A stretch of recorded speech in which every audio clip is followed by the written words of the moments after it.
Baik, pada sore hari ini sebenarnya bukan pelajaran tapi renungan. Karena kita sebagai umat Tuhan perlu diingatkan untuk merenung, dan saya puji Tuhan karena apa yang Pendeta Mark sampaikan sedikit banyaknya ada hubungan juga dengan renungan sore hari ini. Agar kita umat-umat Tuhan di penghujung zaman akhir ini jangan lupa. Karena kita seringkali terbawa dengan segala kesibukan dunia kita, segala kerinduan dan cita-cita, kita lupa peranan kita masing-masing.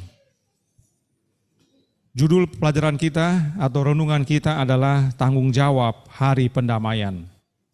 Dari judulnya sudah mulai terbayang kira-kira apa isinya.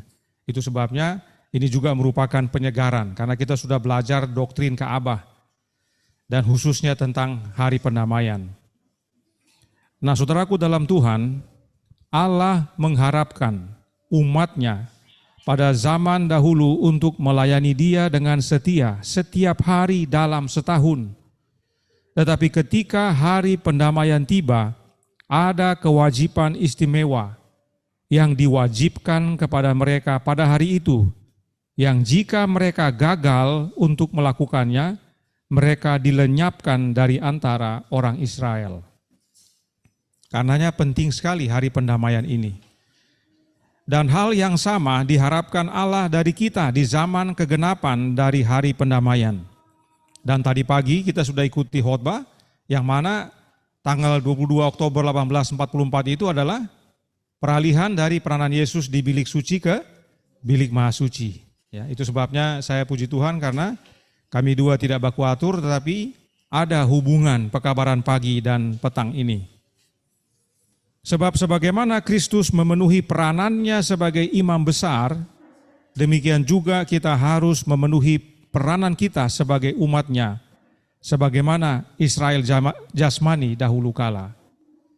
Jadi peranan imam besar di hari pendamaian sudah digenapi dalam diri Yesus, bahkan sedang digenapi, sedang berlangsung. Oleh karena itu peranan bangsa Israel jasmani itu digenapi dalam Israel rohani. Ya. Bukan hanya peranan imam besar yang digenapi, peranan umat juga digenapi dalam hidup umat kemudian. Ya, umat dahulu digenapi dengan umat yang kemudian, yaitu zaman kita sekarang. Nah, pada zaman bangsa Israel, para umat bukan diterima secara kelompok, tetapi secara pribadi. Ya. Kita buka Imamat 23 ayat 29 dan 30 yang berkata, karena setiap orang yang pada hari itu tidak merendahkan diri dengan berpuasa, haruslah dilenyapkan dari antara orang-orang sebangsanya. Setiap orang yang melakukan suatu pekerjaan pada hari itu, orang itu akan kubinasakan dari tengah-tengah bangsanya. Perhatikan ya, kalau gagal mewujudkan apa yang diwajibkan pada hari pendamaian, lenyap, binasa. Jadi, pada hari pendamaian, masing-masing kita, dalam ayat dikatakan setiap orang menjawab untuk dirinya sendiri di hadapan Allah. Kita tidak boleh berpuas diri dengan melakukan seperti yang dilakukan nenek moyang kita, yang meninggal sebelum penghakiman dibuka di pengadilan sorga. Allah menuntut pelayanan khusus dari umatnya sekarang.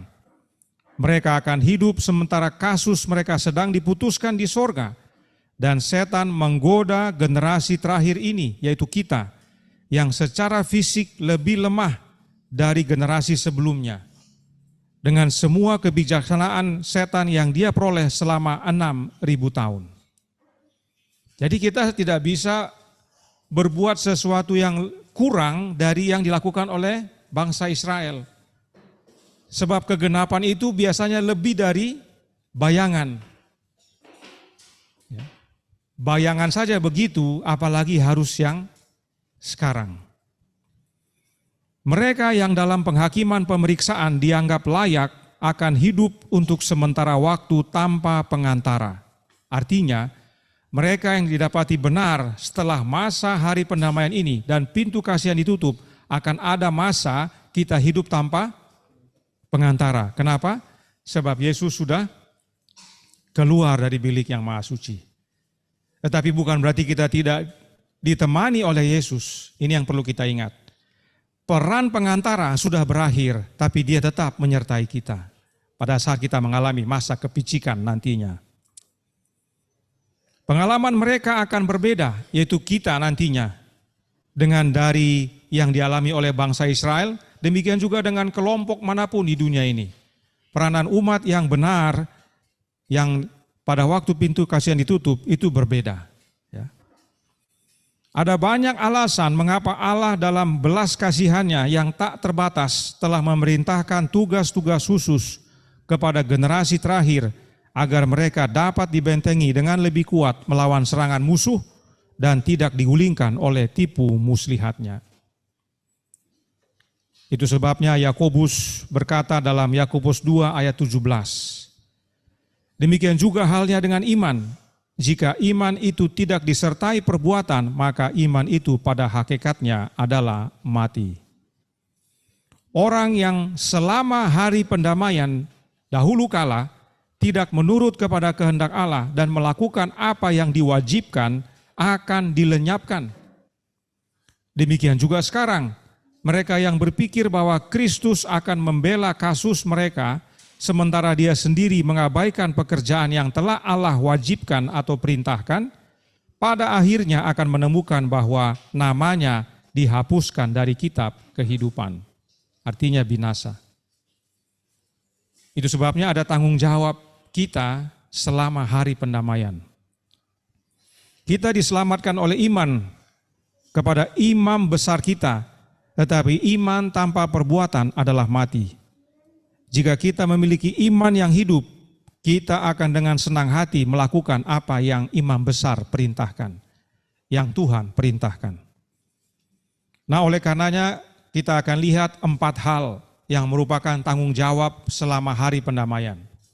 Dan 4 hal itu, apakah itu bagian kita atau hanya bagian bangsa Israel?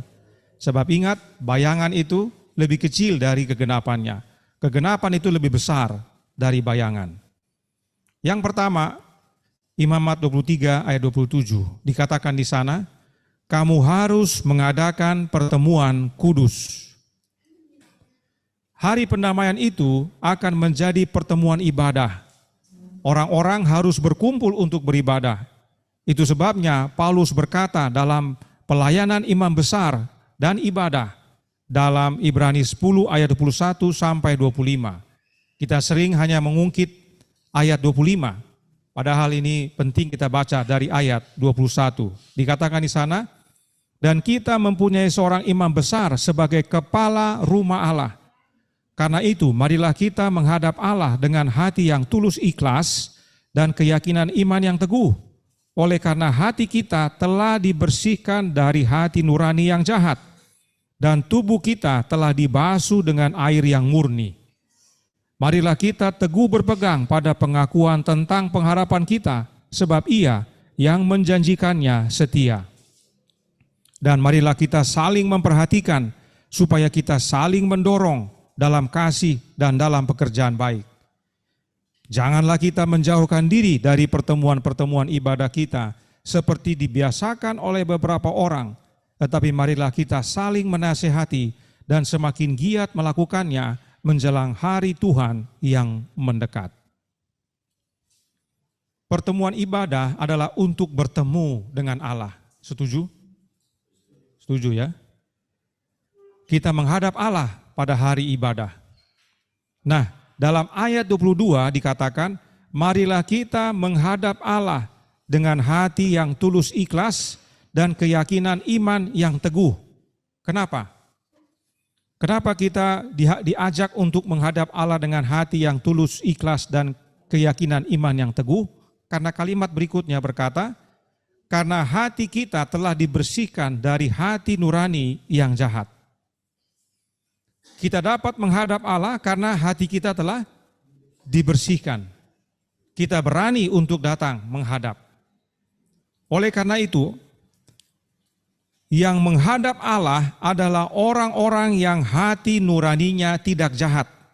Karena tadi dikatakan hati kita telah dibersihkan dari hati nurani yang jahat. Mereka yang mau menghadap Allah bersama-sama dengan umat Allah dalam ibadah adalah orang-orang yang hatinya telah dibersihkan dari hati nurani yang jahat. Ya, itu perlu kita ingat. Kita datang ke gereja ini percaya bahwa hati kita sudah dibersihkan. Kita mau menghadap Allah, hati kita dibersihkan dari hati nurani yang jahat.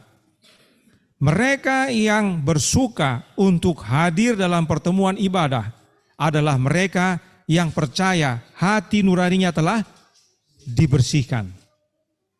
Oleh karena itu, kebalikannya, ya, kalau ada orang yang tidak mau menghadap Allah, tidak mau bergabung dalam ibadah, potensinya tidak percaya hatinya sudah dibersihkan, dengan sendirinya hatinya masih kotor atau masih jahat. Ini mungkin terkesan keras, tapi perlu direnungkan. Itu sebabnya ada nasihat dalam ayat 25. Kita saling menasehati dan giat melakukannya karena Yesus datang segera. Ada berkat khusus dalam berbakti bersama. Kita saling menguatkan karena Yesus datang segera. Kita saling mengingatkan kalau orang tidak mau datang beribadah bersama, datang bersama untuk menghadap Allah, tidak percaya hatinya telah dibersihkan, berarti dia tetap mengizinkan hatinya masih jahat atau kotor.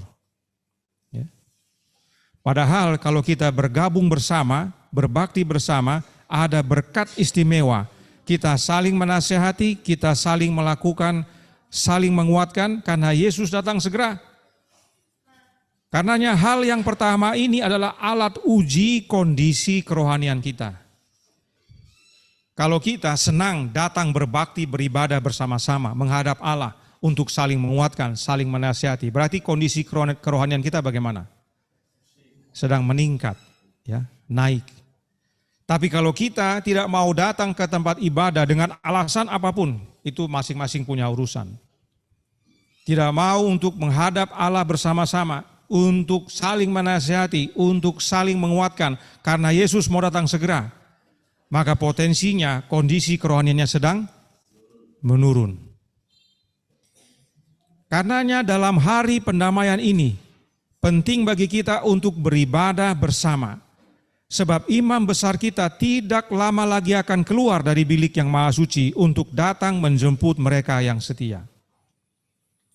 Puji Tuhan, pekabaran khotbah hari Sabat ini menyampaikan hal yang sama. Mari kita baca kembali salah satu kutipannya. Saya senang kutipan ini. Waktu saya terjemahkan, saya dikuatkan dengan kutipan ini yang terdapat dalam Spirit of Prophecy volume 4. Edisi 1884 halaman 251 sampai 252. Mari kita perhatikan. Dengan hati-hati, saya ulangi, ini adalah pengalaman pergerakan Advent mula-mula.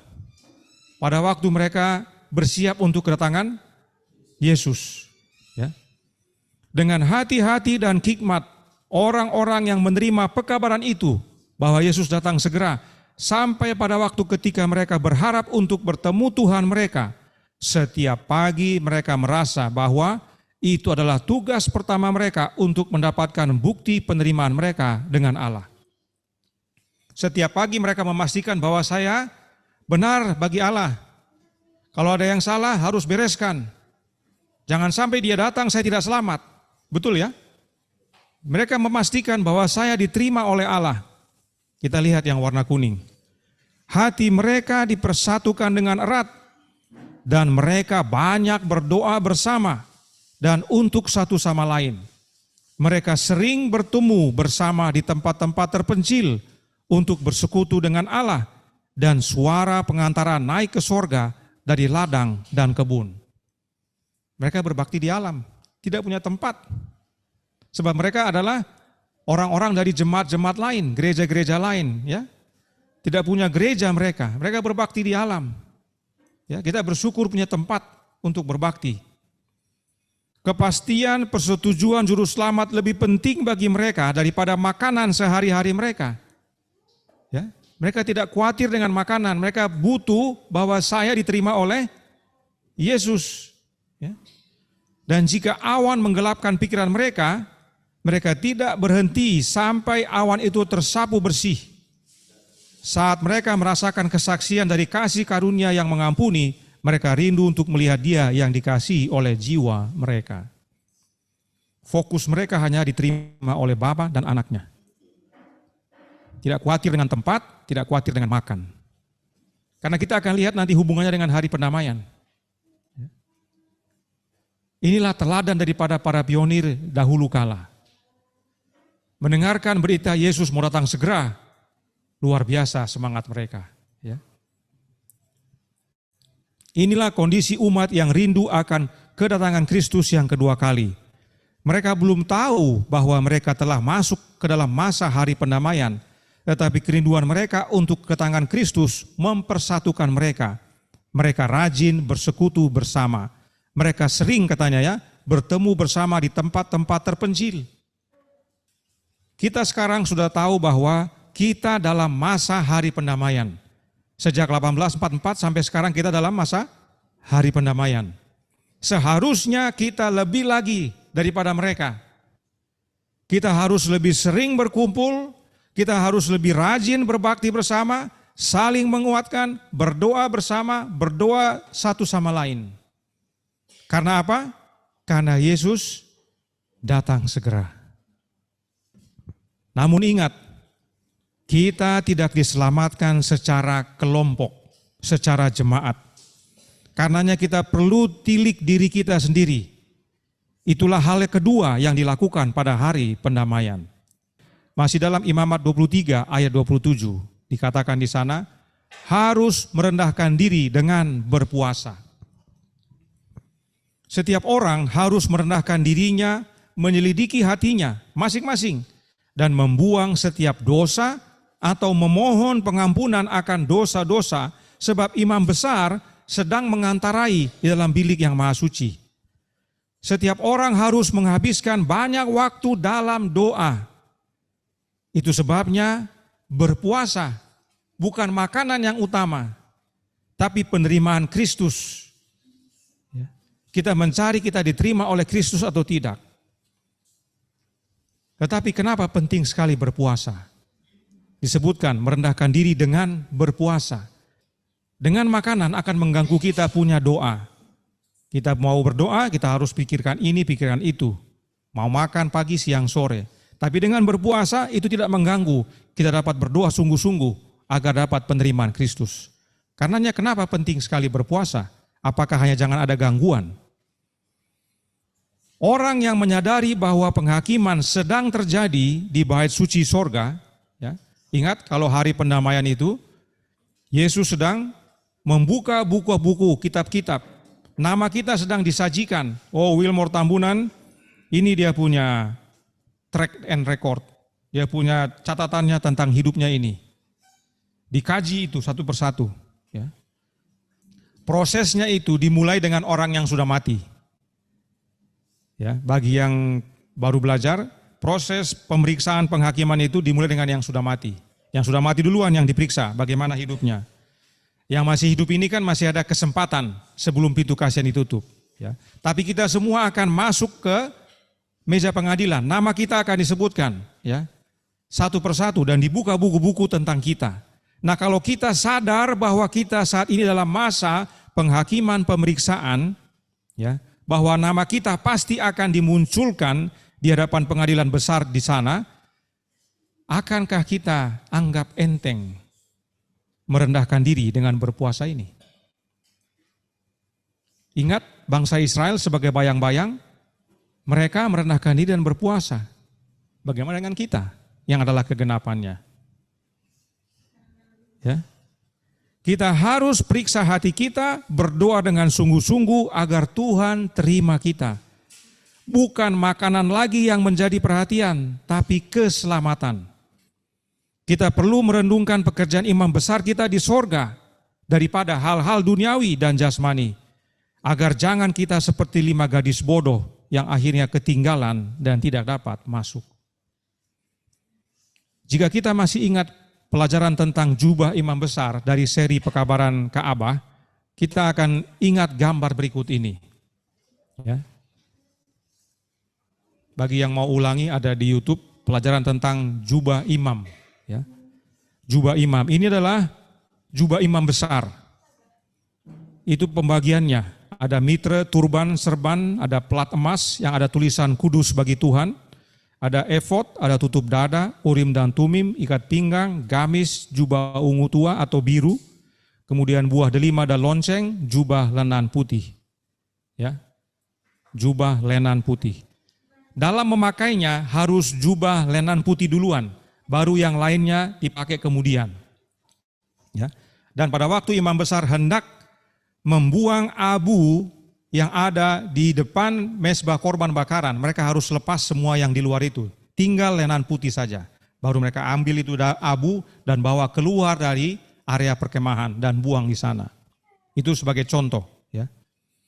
Dan kalau dia bukan imam besar, dia hanya pakai lenan putih saja. Yang pernak-pernik lainnya tidak digunakan. Hanya imam besar yang mempunyai pakaian seperti ini. Dari ini, yang kita perlu perhatikan adalah tentang buah delima dan lonceng. Ya. Mengapa hal ini penting sekali? Kadang-kadang kita berpikir buah delima lonceng ini untuk apa? Ya. Dahulu, pada waktu saya belajar tentang Ka'bah ini, ada pendeta yang mengajarkan bahwa ini sebagai permohonan maaf, mohon ampun akan kesalahan dan dosa. Jadi pendeta ini mengajarkan bahwa imam besar kalau masuk ke dalam bilik yang maha suci, dia akan diikat dengan tali di belakangnya.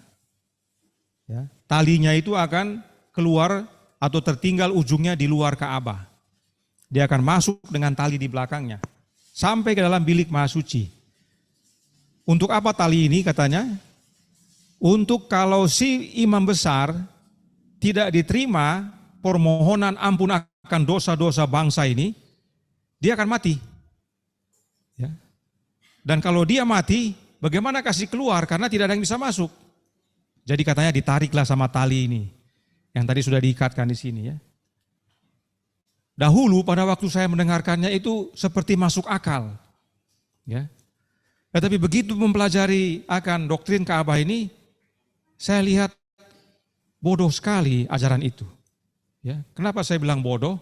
Karena itu tubuh imam besar. Diseret seperti binatang yang mati. Dan kalau kita ingat akan kondisi Ka'bah, itu ada tirai yang memisahkan bilik suci dengan bilik maha suci. Yang mana tirainya itu berat sekali. Terdiri dari beberapa lapis, ya. Tidak mudah untuk dirobek. Di depan dari bilik maha suci itu atau tepat di depan tirai ada mezbah dupa. Ya.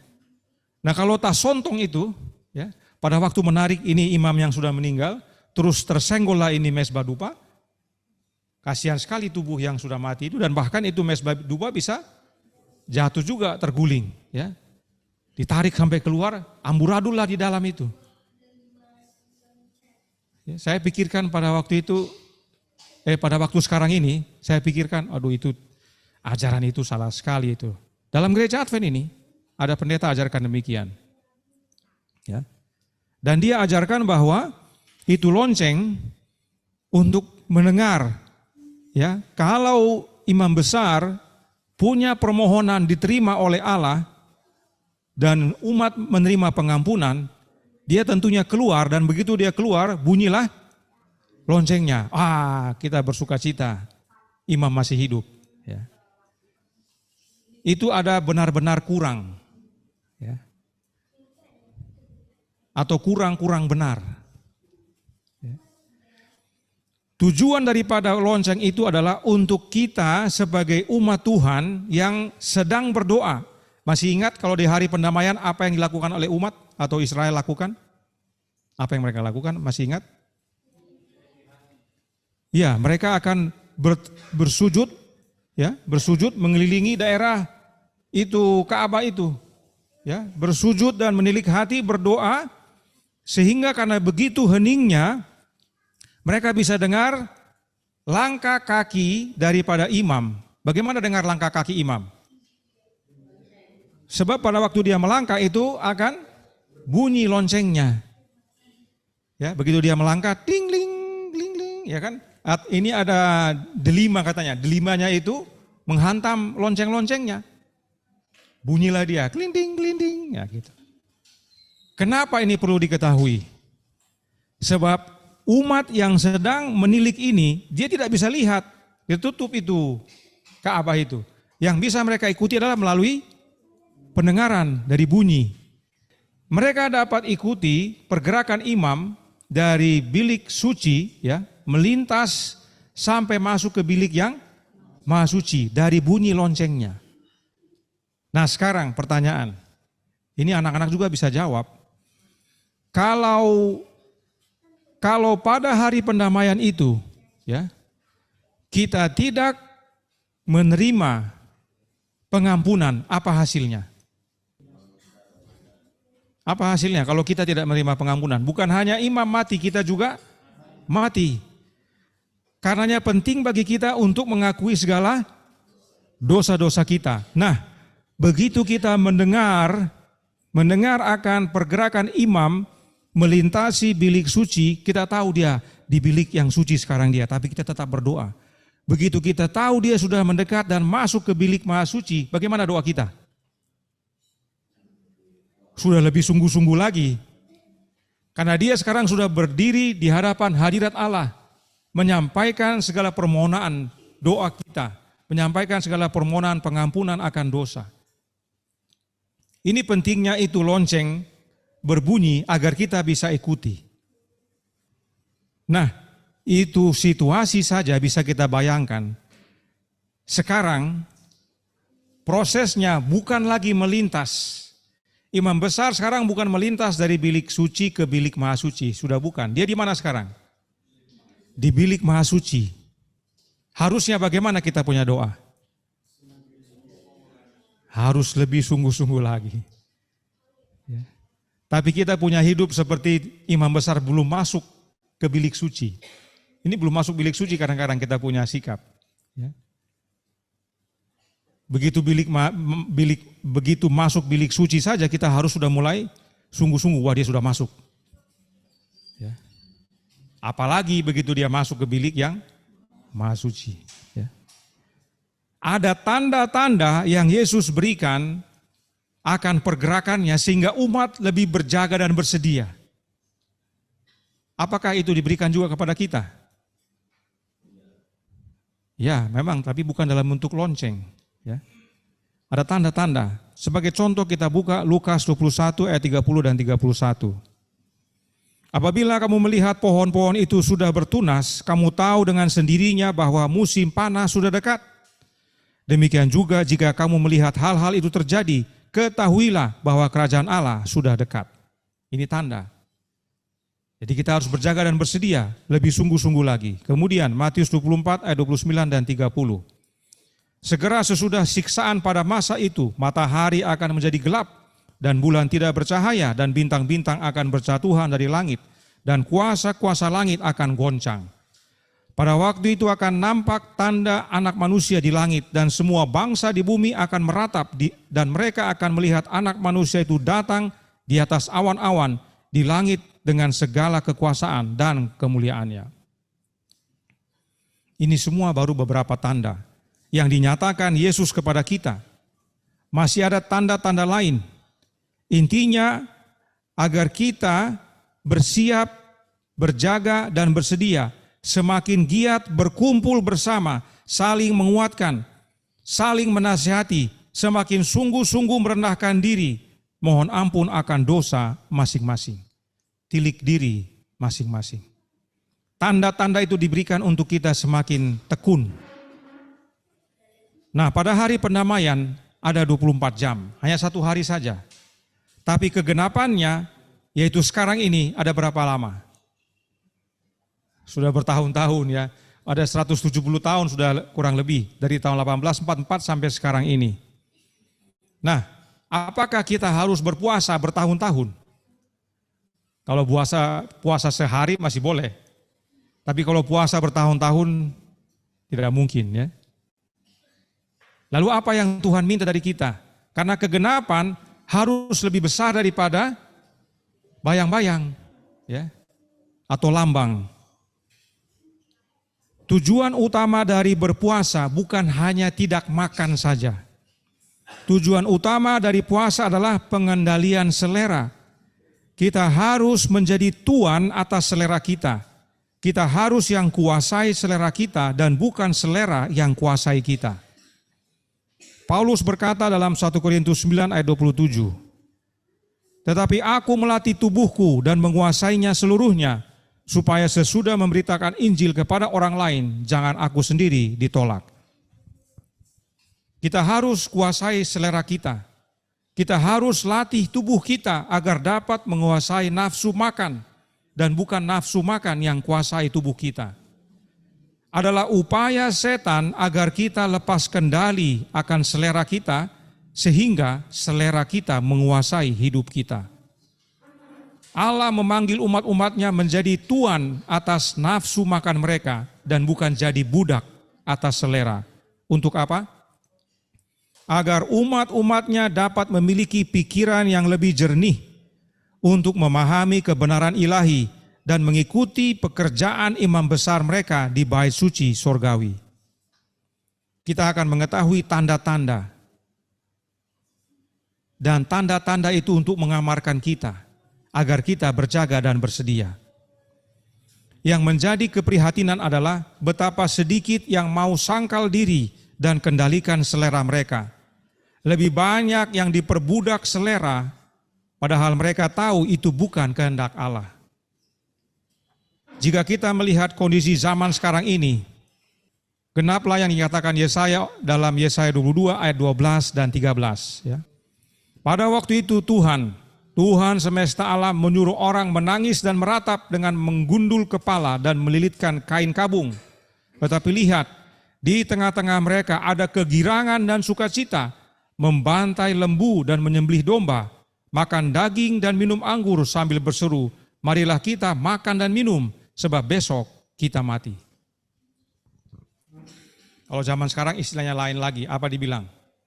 Hidup hanya sekali saja, nikmati hidup. Ya. Itu sudah digenapi sekarang. Bahkan kalau kita lihat di televisi, ya sekarang ini ada acara-acara seperti MasterChef, ya kan? Orang diuji berlomba untuk memasak ya, segala jenis makanan dan harus enak-enak. Ada lagi wisata kuliner, ya kan? Kemana-mana dia pergi jalan.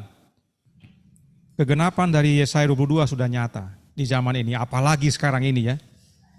Oleh karenanya itu Allah memanggil umatnya untuk memeriksa diri mereka, untuk kendalikan nafsu makan mereka, untuk mengambil makanan yang akan memberikan darah dan pikiran yang jernih kepada mereka, agar dapat membedakan kebenaran dari kepalsuan.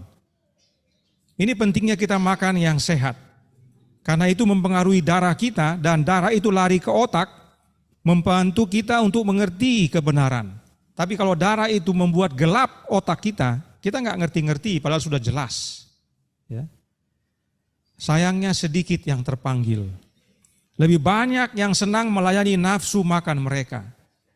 Karenanya bayang-bayang itu lebih kecil dari kegenapan. Pada zaman itu bukan itu fokus utama, mereka hanya fokus untuk sungguh-sungguh berdoa. Jangan pusing dengan makanan. Tapi sekarang ini dengan begitu banyak godaan setan tentang makanan, bukan puasanya yang utama, tapi mengendalikan nafsu makan, selera kita ini. Kalau tidak, itu akan menguasai kita sehingga kita tidak bisa mengerti kebenaran, bahkan berdoa pun dilupakan. Karenanya Yesaya amarkan dalam ayat 14. Tapi Tuhan semesta alam menyatakan diri dan berfirman kepadaku, sungguh kesalahanmu ini tidak akan diampuni sampai kamu mati. Firman Tuhan semesta alam. Kalau kita salah dalam mengendalikan selera, Tuhan tidak ampuni. Bahkan kalau masih ingat renungan pagi, beberapa hari yang lalu atau bulan yang lalu dikatakan bahwa kalau kita menyajikan makanan yang tidak sehat di meja, apa katanya? Berdosa.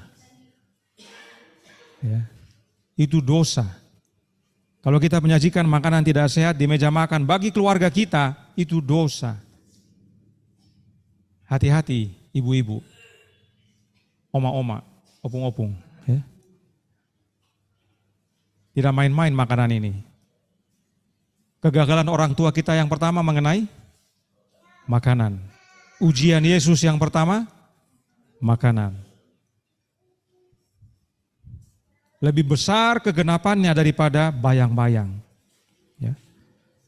Itu sebabnya juru selamat kita menasihatkan dalam Lukas 21 ayat 34 dan 36. Maaf, sampai 36. Jagalah dirimu supaya hatimu jangan syarat oleh pesta pora dan kemabukan serta kepentingan-kepentingan duniawi, dan supaya hari Tuhan jangan dengan tiba-tiba jatuh ke atas dirimu seperti suatu jerat. Sebab ia akan menimpa semua penduduk bumi ini. Berjaga-jagalah senantiasa sambil berdoa, supaya kamu beroleh kekuatan untuk luput dari semua yang akan terjadi itu, dan supaya kamu tahan berdiri di hadapan Anak Manusia. Perhatikan dikatakan pesta pora. Pertanyaan, kalau pesta pora bagaimana cara makan di sana? Sedikit-sedikit, bukan Oma? Berlebihan. Ya. Gelojo. Terima kasih Bang Fabrizio. Gelojo kita. Bahkan belum selesai berdoa, ya kan? Sudah ngantri di depan meja, ya, sudah ngantri di depan meja, belum selesai berdoa ini. Begitu kita amin, sudah ada orang berdiri di situ. Ya, sudah berdiri di depan meja, siap mengambil. Dan begitu diambil, wah, berlebihan. Makanya ada istilah apa? Mata besar. Ya. Mata besar itu dia ambil berlebihan untuk dirinya, padahal nanti belum tentu habis. Belum tentu sanggup dia menghabiskan. Kalau apalagi ada yang dia suka, dia ambil banyak-banyak. Ya. Itu kalau pesta pora. Katanya jangan hatimu syarat dengan pesta pora. Keinginan yang berlebihan akan makan. Ya. Apalagi yang namanya mabuk. Kalau mabuk itu yang dimakan atau yang diminum sudah sesuatu yang tidak sehat, yang tidak baik dan berlebih. Ya. Yang baik saja tidak boleh berlebih, apalagi yang tidak sehat. Ya. Artinya Yesus sedang nasihatkan kita agar kita makan yang berkualitas atau sehat dan secukupnya. Makanan sehat pun kalau tidak bertarak akan membuat penyakit pada diri kita. Kebanyakan makan akan menggelapkan pikiran, darah itu jadi berat. Ya. Kemudian Amsal berkata dalam Amsal 23 ayat 20 dan 21. Janganlah engkau ada di antara peminum anggur dan pelahap daging, karena si peminum dan si pelahap menjadi miskin, dan kantuk membuat orang berpakaian compang-camping. Adam dan Hawa gagal dalam mengendalikan selera, tapi Kristus menang. Dan kita bisa menang asal Kristus berdiam dalam hati kita, untuk sepenuhnya menguasai nafsu makan kita, untuk menjauhkan diri kita dari semua makanan yang merugikan. Betapapun nafsu makan kita menginginkannya, dan tidak makan makanan yang baik secara berlebihan. Jadi kalau kita oleh karena nafsu makan kita ingin sesuatu yang tidak baik, tapi karena Kristus tinggal dalam hidup kita, kita bisa tolak. Dan tidak memakan yang sehat berlebihan. Yang sehat juga kalau berlebihan salah. Nah perhatikan, biarpun sehat tidak bisa kita makan berlebih. Yesus kasih teladan sama kita. Yesaya 7 ayat 14 dan 15 adalah nubuatan tentang Yesus. Sebab itu Tuhan sendirilah yang akan memberikan kepadamu suatu pertanda. Sesungguhnya seorang perempuan muda mengandung dan akan melahirkan seorang anak laki-laki. Dan ia akan menamakan dia Immanuel. Ia akan makan dadih dan madu sampai ia tahu menolak yang jahat dan memilih yang baik. Perhatikan baik-baik ini. Ada peran dari makanan kepada untuk membuat pilihan. Ya. Ia akan makan dadi dan madu sampai ia tahu menolak yang jahat, dan memilih yang baik. Besar peranan makan dalam kehidupan kita untuk memilih yang benar, yang salah, ada pengaruh dari makanan. Kalau kita layani nafsu kita tidak tahu ini salah atau tidak, karena kita layani keinginan diri. Saya suka. Salah tidak apa-apa, sadiki saja. Yesus makan dadi dan madu. Apa itu dadi? Ya, terima kasih Opung.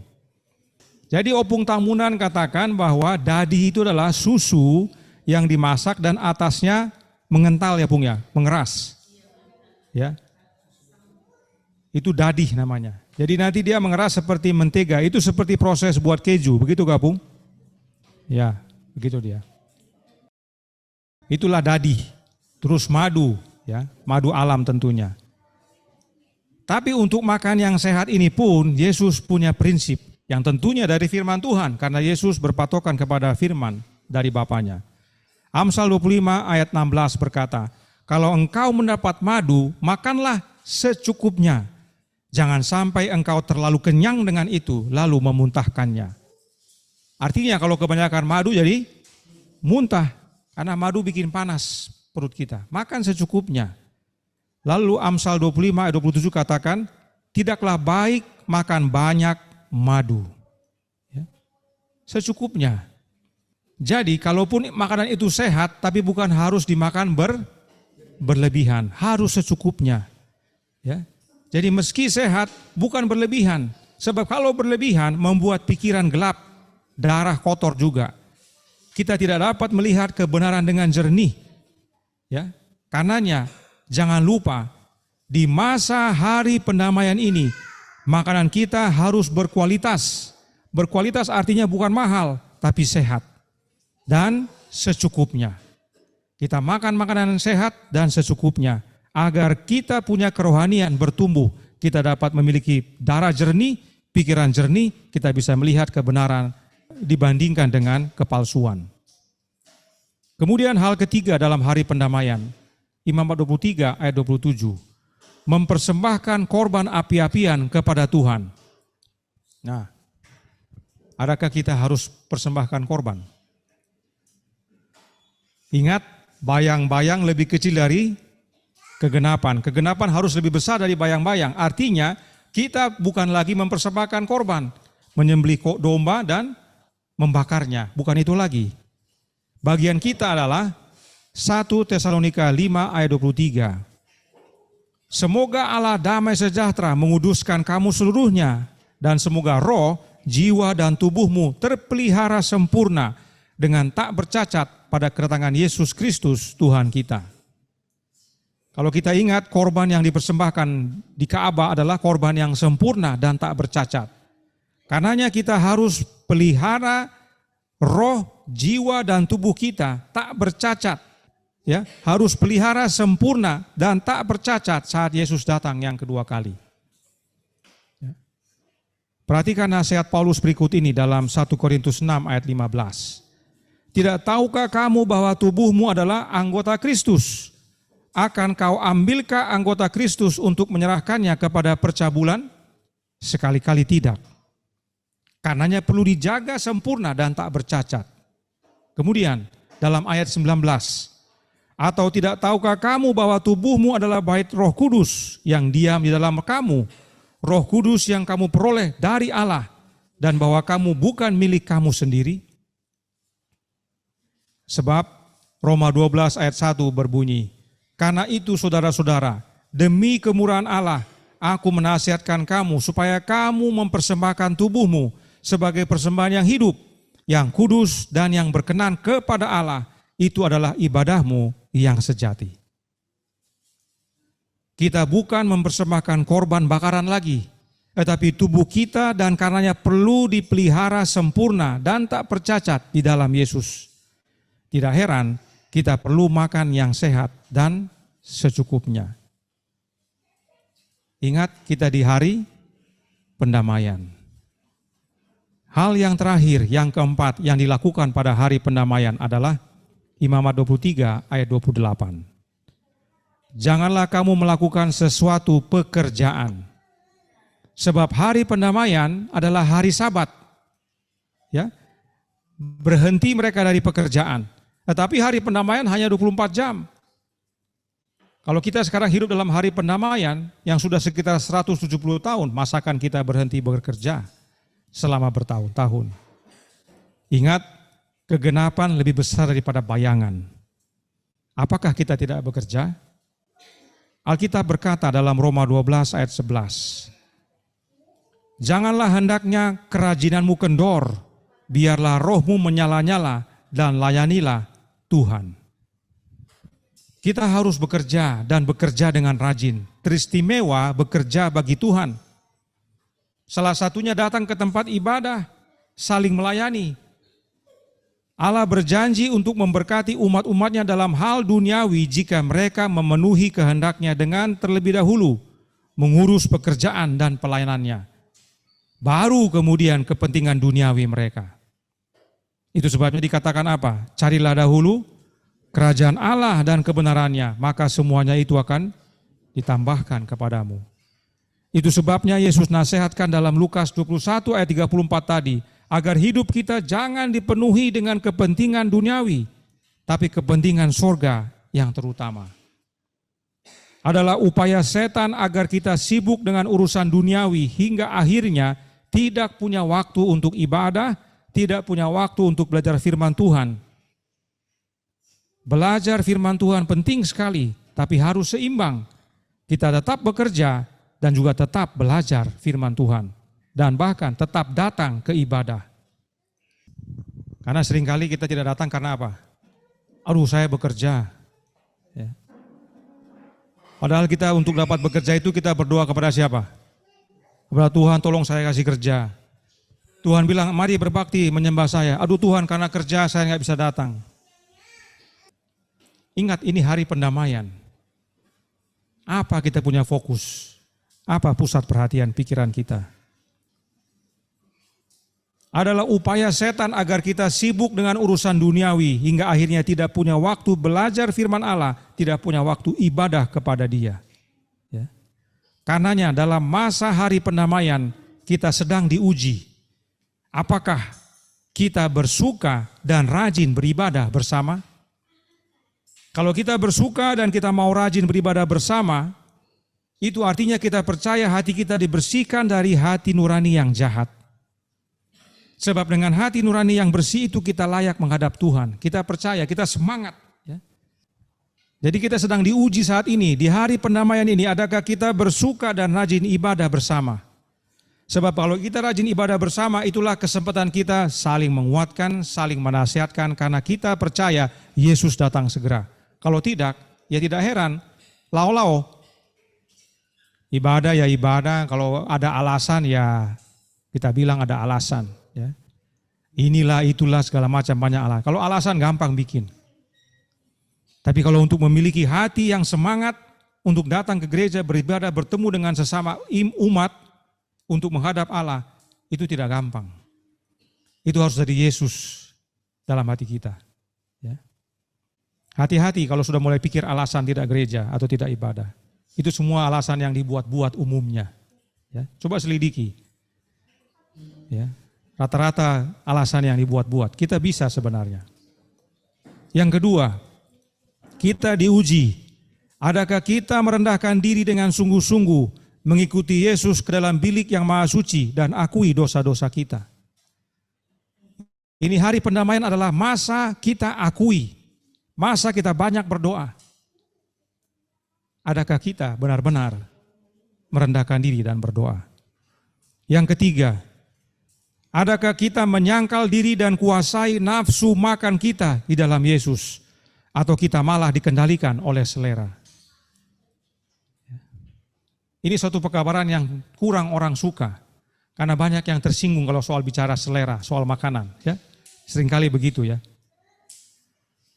Tapi ingat, kalau mau selamat, bukan berarti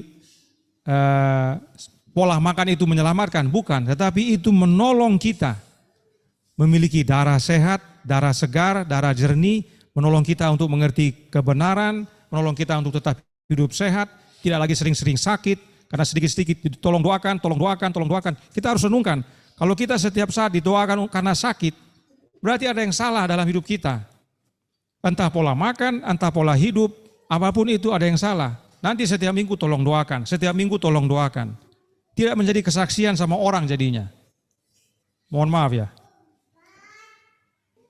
Kita harus berubah di masa hari pendamaian ini. Kita harus kendalikan selera kita, harus pola hidup kita berubah.